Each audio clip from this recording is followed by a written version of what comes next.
మహిళలపై జరుగుతున్న అఘాయిత్యాలకు నిరసనగా గుంటూరు కలెక్టరేట్ వద్ద బీజేపీ మహిళా మోర్చా ధర్నాకు దిగింది. బీజేపీ మహిళా మోర్చా ప్రధాన కార్యదర్శి సాధినేని యామిని ధర్నాలో పాల్గొని ప్రభుత్వ తీరును ఎండగట్టారు. ఏపీలో రోజురోజుకు ఆడపిల్లలపై అఘాయిత్యాలు పెరుగుతున్నాయని, ప్రభుత్వం అనుసరిస్తున్న మద్యం పాలసీనే మహిళలపై అఘాయిత్యాలకు కారణమని విమర్శించారు. ఆదాయం కోసం మద్యం అమ్మకాలు పెంచే పనిలో ప్రభుత్వం ఉందని, అఘాయిత్యాలకు పాల్పడే కేసుల్లో అత్యధికంగా వైసీపీ నేతలు, వాలంటీర్లే ఉన్నారని ఆరోపించారు.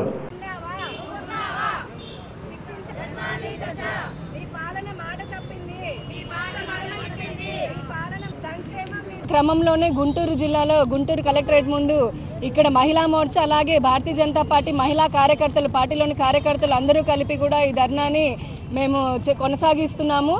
రాష్ట్రంలో ప్రతిరోజు ఎంత బాధాకరం అంటే ప్రతిరోజు బస్ స్టాండ్ అని కాదు, రైల్వే స్టేషన్ అని కాదు, నడి రోడ్డు అని కాదు, ఎక్కడ చూసినా కూడా మహిళలపైన అఘాయిత్యాలు, అరాచకాలు జరుగుతూనే ఉన్నాయి.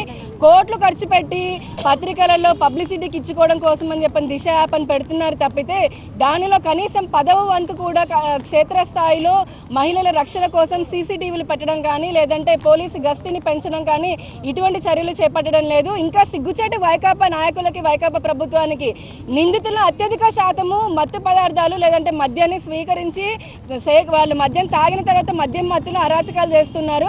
ఒక పక్క రాష్ట్ర ప్రభుత్వం ఆదాయం కోసం మద్యాన్ని విచ్చలవిడిగా ఏరులై పారిస్తూ ఉంటే ఇంకా మరి మందుబాబులు వారి లక్ష్యము మహిళలు, వారి మాన ప్రాణాలు కాకుండా ఇంకేముంటాయని చెప్పని మేము ప్రశ్నిస్తున్నాము. ఈ నిందితులు అత్యధికంగా గ్రామ వాలంటీర్లు, వైకాపా నాయకులు కూడా ఉంటున్నారు.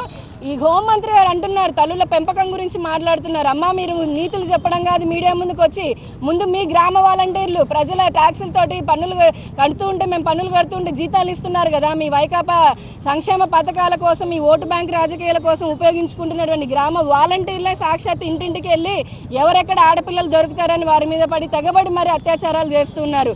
సిగ్గుండాలి మీకు. ఇప్పటి ఎన్నిసార్లు మేము పోరాటాలు చేస్తున్న మహిళలు, ఎంతకీ మీలో మార్పు రావట్లేదు ఈ ప్రభుత్వానికి.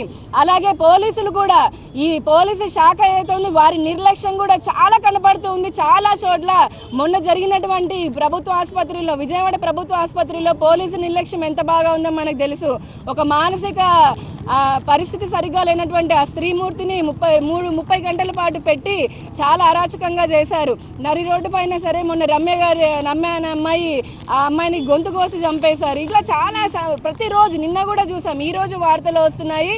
జగనన్న సంక్షేమ పథకాలు నవరత్నాలు కాదు, మేము అంటున్నాము మీరు ఉచిత ఉరితాడు ఇవ్వండి మహిళలందరికీ. ఈ రాష్ట్రంలో ఉన్న మహిళలందరూ చెప్పండి ఒకసారి, జగనన్న ఉచిత ఉరితాడు పథకం, జగనన్న ఉచిత ఉరితాడు పథకం. మీరు ఈ రోజున మహిళలందరికీ ఉరితాడు